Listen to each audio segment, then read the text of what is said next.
మీకు సంబంధించిన ఫోటోలు కూడా కమ్యూనిస్టులు ఇట్లా కావాలని చెప్పి బురద జల్ల ప్రయత్నం చేస్తున్నారు ఇదని చెప్పేసి మాట్లాడుతున్నారు. కాదు బ్రదర్, ఎక్కడైనా కమ్యూనిస్ట్ తెలంగాణ రాష్ట్రంలో ఎక్కడైనా ఒక ఆయన ఉన్నాడు అనుకుంటా. ఆయన పేరు ఏం పేరు, సిపిఐ ఎమ్మెల్యే ఉన్నాడు అనుకుంటా కదా. కాదు సార్, కూనంనేని సాంబశివరావు గారు ఉన్నారని అనుకుందాం. ఇంకెక్కడైనా సరే కమ్యూనిస్టులు ఎంత అవకాశవాది రాజకీయ నాయకులు మీరు పవన్ కళ్యాణ్ గారు అంటే, మీరే ఇప్పుడు చెగివీరని ఇష్టపడింది మీరే. గదరన నాకు సందర్భంలో వచ్చి ఆ పాటను నువ్వు భలే పెట్టావురా భారతదేశం మాకిన ఆ పాట అని అన్నప్పుడు నువ్వు లెఫ్టా రైట్ భావాలని అంటే నన్న ఏ భావాలు కాదు అన్నది మానవత్వం అనేటువంటి భావన అన్నా అని మీరే చెప్పారు. మరి అటువంటి మానవత్వం ఉన్నటువంటి భావన ఉన్నటువంటి మీరు ఓ మతోన్మాద పార్టీతో పొత్తెళ్ళ పెట్టుకున్నారండి చెప్పండి.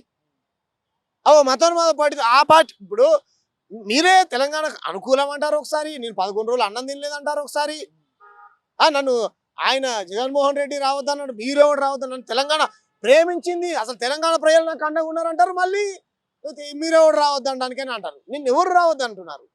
రాజకీయ పార్టీలు రావద్దంటే రాజకీయ నాయకులు నన్ను ఎస్ తెలంగాణ మా అయ్య జాగిరా అని అన్నావు కదా. మా అయ్యల జాగిరే, మా అవ్వల జాగిరే, మా అయ్యలు మా అవ్వలు బంచెందొర నీ కాల్మొక్తా అనేటువంటి దొరతనానికి వ్యతిరేకంగా పోరాటం చేసిర్రు.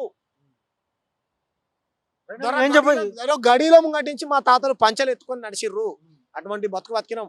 మీ అన్న అదేదో పార్టీ పెట్టిండు, ప్రజారాజ్యం పార్టీ పెట్టి మంత్రి పదవి కోసం విలీనం చేసినటువంటి నేపథ్యం నుంచి వచ్చిన వాళ్ళం కాదు మేము. మీ అన్నను అడగండి. పవన్ కళ్యాణ్ గారు, చిరంజీవి గారు ప్రజారాజ్యం పార్టీ పెట్టి ఒక మంత్రి పదవి కోసం టూరిజం మంత్రిగా చేసి అనుకుంటా చేసి దాంట్లో విలీనం చేసిండు. సూపాలు కట్టిర్రు, 2 నెలలు కాగానే మళ్ళీ గుల కొట్టిర్రు. అదే ఆయన సిద్ధాంతం. మీ ఇల్లు చక్క పెట్టుకుని ఉంటారు కదా సాత్రం ఉన్నట్టు. కాబట్టి మీరు రాజకీయాలు చేస్తే చేసుకోండి, మేము వద్దంటలే. తెలంగాణ ఎవరినైనా 12 ఏళ్ల నుంచి తెలంగాణలో అన్ని వర్గాల ప్రజలు, భారతదేశంలో ఉన్నటువంటి అన్ని ప్రాంతాల ప్రజలు, ప్రపంచంలో ఉన్నటువంటి ఆస్ట్రేలియన్స్ కూడా కరీంనగర్లో ఉన్నారు బ్రదర్. నేను చూపిస్తుందా? పెళ్ళిళ్ళు చేసుకొని లేరా? అందరినీ ఆదరిస్తే తెలంగాణ, అందరికీ భూమి పెడితే తెలంగాణ. కానీ జాతీయవాదం ముసుగుతోని మా ప్రాంతం మీద దెబ్బ కొడతాం, ఈ అస్తిత్వానికే ఉనికి లేకుండా చేస్తామనంటే ఖబర్దార్. మేము చెప్తున్నాం కదా, బగబగమండే నిప్పులని చేతులతో పట్టుకున్నది ఈ తెలంగాణ నేల. ఆడున్న అమరవీళ్ళ స్తూపం అందుకు సాక్ష్యం. కాబట్టి మీరు పరిణీతి చెందినటువంటి రాజకీయ నాయకుడిగా మాట్లాడండి. ఏదో రాసుకొని వచ్చి మాట్లాడితే మీది మా కడుపులో, నేనేం రాసుకోలే, ఇది నా కడుపులో దాగి ఉన్న బాధ. మాకు ఇల్లు లేవు, మేము ఎంత పీడన అనుభవించడం తెలుసా? 60 ఏళ్ళు మనందరం తెలుగు వాళ్ళం. ఇంక ఇన్ని రోజులు ఇంకా మన చంద్రబాబు నాయుడు వచ్చి ముఖ్యమంత్రి అవుతాడు. చంద్రబాబు నాయుడు ముఖ్యమంత్రిని చేసుకోవాలా మేము? ఎందుకు చేసుకోవాలండి నాకు అర్థం కాదు. మీరు ఇంత మాట్లాడుతున్నారు కదా, నా ప్రజాస్వామ్యం ఆంధ్రప్రదేశ్లో ఏముందండి? డెమోక్రసీ ఉందా? అంబేద్కర్ రాజ్యాంగం ఉన్నాక రెడ్ బుక్ రాజ్యాంగం ఏందండి నాకు అర్థం కాదు. మీ వ్యక్తిగత కక్షలు తీసుకోవడానికా? ఎన్ని దాడులు! మల్లాం అనేటువంటి గ్రామంలో పిఠాపురంలో ఓ మానవుల పిల్లగాన్ని కొట్టి చంపేసిరండి, సురేష్ అనేటువంటి పిల్లగాన్ని. మరి ఎందుకు మాట్లాడలే?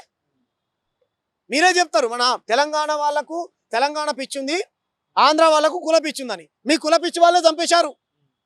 మల్లాం అనేటువంటి గ్రామంలో అండి సురేష్ అనేటువంటి పిల్లగాన్ని, ఎలక్ట్రికల్ పని చేసుకునే పిల్లగాన్ని 2 లక్షల రూపాయలు 3 లక్షల రూపాయలు వాళ్ళు డిమాండ్ చేసి ధర్నా చేస్తే మా కుల నాయకుడికే వ్యతిరేకంగా మీరు ధర్నా చేస్తారా అని వాడికి మంచినీళ్ళు ఇవ్వకూడదు, ఆ ఊరోళ్ళకు మాలోళ్లకు ఏమంటారు కూరగాయలు అమ్మకూడదు, పాల ప్యాకెట్లు, గ్రామ బహిష్కరణ చేశారు మల్లాం అనేటువంటి గ్రామంని. ఎందుకు పోలేదు మీరు? ఎందుకు మాట్లాడలేదు మీరు? ఏం డిమాండ్ చేస్తున్నారు మీరు? మీది కుల పార్టీ అవునా కదా, మీరే చెప్పారు. నాకు కులం లేదంటారు, మళ్ళీ మీ కుల పళ్ళు వేరే వర్గాల మీద దాడి చేస్తే ఖండించరు. భారతదేశం మొత్తం నా మాత్రమే భారతీయులందరూ నా సోదరులు, ఎవరు కాదంటారు. మేము పొద్దున్నేసి అదే పాడుకుంటున్నాం. మా తెలుగు తల్లికి వేరు, జయ జయ తెలంగాణ వేరు. మా తల్లి మాకున్నది, తెలంగాణ తల్లి తెలంగాణకు ఉన్నది, తెలుగు తల్లి తెలంగాణకు ఉన్నది. కానీ భారతదేశానికి భారత తల్లి ఉన్నది. భారతదేశం నా మాతృభూమి, భారతీయులందరూ నా సహోదరులు అనేటువంటి భావనతో బతికే వాళ్ళం మేము. అంతేగాని మీరు పొత్తులు పెట్టుకున్న పార్టీ, ముస్లింలు మా శత్రువులు, క్రైస్తవులు మా శత్రువులు, వీళ్ళు మా శత్రువులు అని స్కూల్లో ఇటువంటి దుర్మార్గమైన భావజాలను నింపేటువంటి భావజాలం మా తెలంగాణ ప్రజలది కాదు, మాది కాదు. కాబట్టి మీరు ఒక స్టాండ్ మీద ఉండండి. మీరు ఒక స్టాండ్ మీద ఉండండి. మీరు పూలే, అంబేద్కర్, కాన్షీరామ్, మా మాయావతి గారు అన్నారు, కమ్యూనిస్టులు సిపిఎం అన్నారు, వాళ్ళకి ఏమైనా బాకీ ఉన్నాడని మళ్ళీ వెళ్ళబోయి చేరారు. రేపొద్దున అంటే ఎక్కడుందండి ప్రజాదరణ? కమ్యూనిస్టులకు అన్నారు, లేదు వాళ్ళకు పక్కన పెడదాం, వాళ్ళు చేసే తప్పులే వాళ్ళని ఓడించాయని అనుకుందాం. రేపొద్దున బీజేపీ కూడా ఆదరణ లేదనుకో, ఏం చేస్తాం? దాన్ని కూడా వదిలిపెడతావా?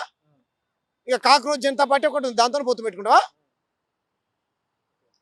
కాబట్టి ఒక స్టాండ్ లేదు మీకు. మీకు మేము కూడా ఆంధ్రాకి వస్తే ఎస్, నేను ఆంధ్రప్రదేశ్కి వస్తే ఆంధ్ర జిందాబాద్ కొడతా, ఉత్తరాంధ్ర జానపదాలను గౌరవిస్తా, రాయలసీమ కల్చర్ని గౌరవిస్తా, కోస్తాంధ్ర కల్చర్ని గౌరవిస్తా. ఆంధ్రప్రదేశ్కి వస్తే ఆంధ్ర అన్నలు మా అన్నలు, ఆంధ్ర అక్కలు మా అక్కలు, ఆంధ్ర చెల్లెళ్ళు మా చెల్లెళ్ళు, ఆంధ్ర పాలకులే దోపిడీదారులు, తెలంగాణకు వ్యతిరేకంగా మాట్లాడినటువంటి దొంగలని ఇప్పుడు మేము వ్యతిరేకిస్తాం. మీరు రండి, పెట్టుబడులు పెట్టండి, ఇక్కడ అక్కడికి పోవచ్చు, అక్కడ ఇక్కడికి పోవచ్చు, కాశ్మీర్ నుంచి కన్యాకుమారి దాకా ఎవరు ఎక్కడైనా బతకొచ్చు, మేము దానికి వ్యతిరేకం కాదు. అంతేగాని మార్వాడోళ్ళు వచ్చి మా తెలుగు నేర్చుకోకుండా 100 ఏళ్ళు ఈడ వండుకుంటూ, మా ఈడ భూములు కొనుక్కుంటూ, ఈడ నీళ్లు వాడుకుంటూ, మా ప్రజలకు ఉద్యోగాలు ఇవ్వకుండా మమ్మల్ని అణిచివేస్తాం, మమ్మల్ని దొక్కేస్తాం. బతుకమ్మ మీరు మా భాషను యాసను గౌరవిస్తారు కదా, ఒక మార్వాడి ఆయన బతుకమ్మ ఎత్తుకున్నాడా? ఒక్కొక్క పువ్వు వేసి చందమామ నీ గౌరమ్మ బతుకమ్మ పాట పాడిండా? బోనాలు ఎత్తుకున్నాడా? ఇది ఆధిపత్యం కాదా? వాళ్ళ దేవుణ్ణి మేము నమ్మాలా? కరెక్ట్ కాదు కాండి. మాకు మాకు మాకు మీరు మీ నాయకులు అవమానించిన వాళ్ళని మాకంట వ్యవసాయం నేర్పించారంట, మీ నాయకులు అవమానించారు. తెలంగాణ వాళ్ళకి పని చేయడం చేత కాదంట, తాగుబోతులు అన్నాడు మన మార్వాడు. మేము ఏం చేయాలి? మేము తాగుబోతున్నామా? ఖండించు. వాడు అన్నాడుగా జోషిగాడు, ఆడు తెలంగాణ వాళ్ళు తాగుబోతులు అన్నాడు, తెలంగాణ వాళ్ళకి పని చేత కాదన్నాడు, తెలంగాణ వాళ్ళు ఏళ్ళ లేవరు అన్నాడు. మరి ఇవన్నీ తెలంగాణ నేలను అవమానించినట్టు కదా. వాడేమో జాతీయవాదం వస్తాను మమ్మల్ని అవమానించవచ్చు. మేము అలగా దొరికినామా? తీసుకొని పోయి పెట్టు, ఆంధ్రప్రదేశ్లో పెట్టు, మా విగ్రహాలు పెట్టు. మేము బీఆర్ఎస్ పార్టీ అదండి. కేసీఆర్కు మేము ఎప్పుడన్నా తెలంగాణ అంటే కేసీఆర్ అండి? నాకు అర్థం కాదు. తెలంగాణ అంటే తెలంగాణ ప్రజలు, తెలంగాణ రాజకీయ నాయకులు కాదు. గుర్తుపెట్టుకుని పవన్ కళ్యాణ్ గారు, తెలంగాణ అంటే తెలంగాణ ప్రజలు. మీరు కేసీఆర్ నేనేమన్నా ఆయననేమన్నా మంగళగిరికి వస్తే నేను మా వాళ్ళనే పంపించాను, మాకి తెలంగాణ ఆయన పేరు తీర్పేసినప్పుడే ఆయన రాజకీయంగా ఇదే స్వార్థపరుడు అని తేలిపోయిండు. ఆయన బీఆర్ఎస్ అని పెట్టుకున్న తర్వాత తెలంగాణ అంటే తెలంగాణ ప్రజలు, తెలంగాణ రాజకీయ నాయకులు కాదు. గుర్తుపెట్టుకోండి. తెలంగాణ అంటే వాదం తెలంగాణ నేల ఉన్నంత వరకు ఉంటుంది. రాజకీయ నాయకులు పదవులు అనుభవిస్తారు, పార్టీలు మారుతారు, పుడుతుంటారు, చస్తుంటారు. కానీ తెలంగాణ వాదం, తెలంగాణ అస్తిత్వం, ఈ అస్తిత్వం ఎప్పటికీ బతికుండాలనే వెనకాల ఉన్నటువంటి వీరులు ఈ నేల కోసం అమరులయ్యారు. ఈ యాస కోసం, ఈ భాష కోసం, ఈ నీళ్ళ కోసం, ఈ నిధుల కోసం, నియామకాల కోసం. కాబట్టి అది మాట్లాడండి. అంతేగాని ఓడి పడితే వాడొచ్చి మా నేలను అవమానిస్తాం, మాకు అట్లు ఇచ్చారు, ఇచ్చి మిగతా రాష్ట్రాలను కూడా విడదీశారు, వాళ్ళకు లేని నొప్పి మేమే బాధపడాలా? మళ్ళీ ఏమైనా కలిపే ఆలోచన ఉందా మీకు? చెప్పుర్రి. కాబట్టి పవన్ కళ్యాణ్ గారు మాట్లాడినటువంటి మాటలు సరికాదు. ఆయన రెచ్చగొడతా ఉన్నాడు. మళ్ళొక్కసారి తెలంగాణ ప్రజల్ని ఆయన ఐక్యత చేస్తా ఉన్నాడు. ఆయన ఐక్యత చేస్తుండు. మాలో మీరు రోషం లేదు, చచ్చిపోయిన మా తెలంగాణ ప్రజలలో విపరీతమైన రోషం ఉందండి. మాకేం రోషం కూడా చచ్చిపోలే, మేము కూడా చెంగోలు లెగుస్తాం.